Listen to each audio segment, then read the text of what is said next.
See, the United States has a tendency to do this. People fly into, say in the case of Zambia, into Lusaka, walk into the president's house and say, you should do this, you should do that. It's the whole finger wagging culture. Do this, do that. The first time I came to China was the 1980s. Obviously the 1978 reforms had started, but you couldn't see anything. It was about, 6 years or 7 years after the reform era started.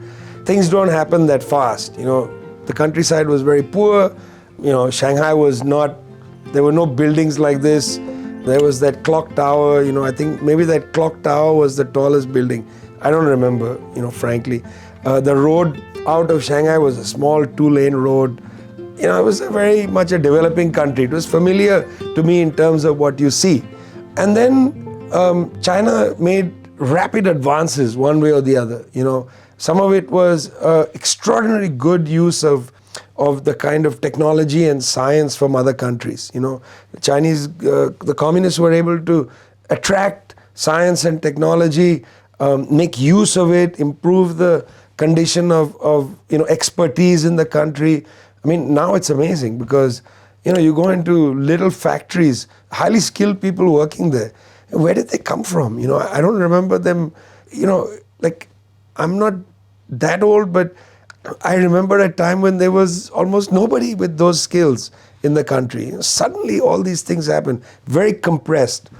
So China has a path to modernization which is pretty unique.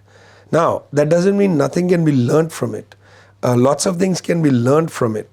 And I'm glad that Xi Jinping is putting forward a number of concepts. Unite and prosper, win-win, China's path to modernization, China's model of development.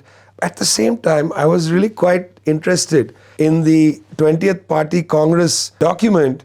It talked about China having modest prosperity. 700 million people raised out of poverty. That's fine, but now more. We've got to achieve other goals for human development and so on.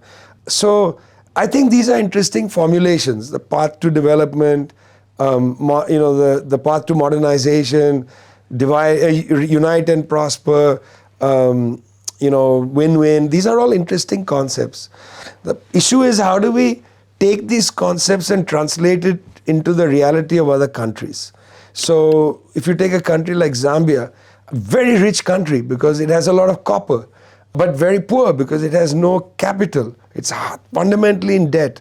Its political class is almost completely subservient to the West. They take orders from the West, effectively. People are quite poor, but it's a rich country. Now what is Zambia's path to modernization? It can't be the same story as the Chinese path. I was very interested to hear what Deng Xiaoping said in 1985 to the then head of government of Ghana. He said that, you got to find your own path based on your national conditions. So I think these concepts, win-win, unite and prosper, China's path to modernization, and so on, these are all very important to study.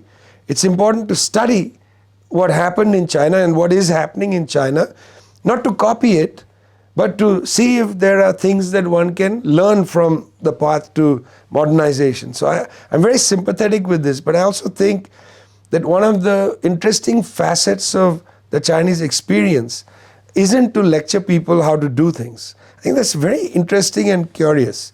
Most people who have this kind of punctuated advance, so fast, you developed and so on, might get arrogant and might walk around the world saying, well, this is how you should do it. We did it like this, you should do it like that. See, the United States has a tendency to do this. People fly into, say in the case of Zambia, into Lusaka, walk into the president's house and say, you should do this, you should do that. It's the whole finger wagging culture. Do this, do that. It's interesting. Chinese have a completely different attitude. It's far more humble. I think this doesn't come from 3,000 years of China. This comes from the communist experience. And I can be pretty precise about this. Because if you had an imperial system, imperial systems aren't humble. You're an emperor. You tell your people to go and put a decree out. Your local administrators, and this is all documented in the 19th century and 18th century, administrators for the emperor go out and tell people, you got to do this. But the communists changed all that. They don't have a policy of, essentially a language of command. Do this, do that. There's a different attitude, and I kind of like the attitude.